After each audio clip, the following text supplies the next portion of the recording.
TCU. TCU.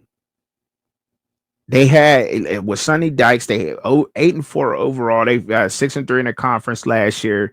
They only got two guys. They got Josh Hoover, Eric McAllister be coming back off that school. They got Jordan Dwyer, transferred in from Idaho, 6'4", 195 pounds. Not really too much there to say about him. But Joseph Jack IV came in, right? From Houston, 6'3", 205 pounds. Had 315 yards last season, 22 receptions and 3 touchdowns. That's it. I mean, well, they got other transfers on the offense, but those guys will probably be looked at as being some of the starters on that team. So I'm kind of giving there's probably more transfers on each team, but what I'm doing is just giving you the guys that probably will be filling in for starting positions, right? Guys who have the best chance of starting positions, I guess. All right. They got their whole defense coming back. Pretty much everybody's been on that team. So shout out to Sonny Dykes, man. Elijah Jackson, transferred in cornerback from Washington, 14 solo tackles, 2 passes defended, 6'1", 193 pounds.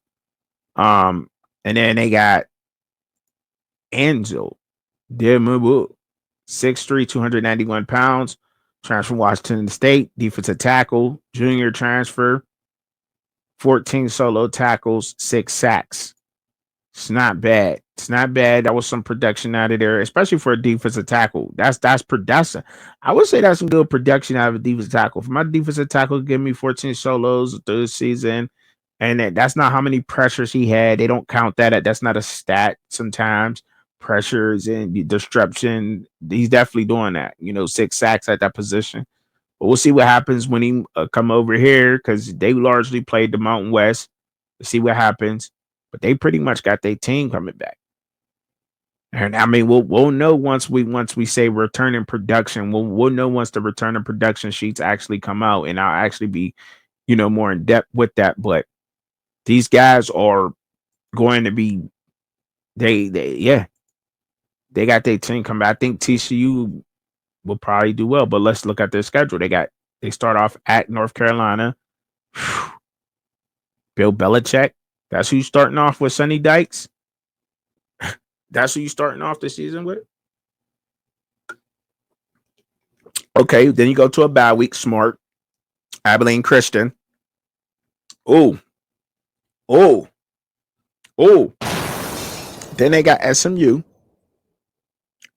at Arizona State.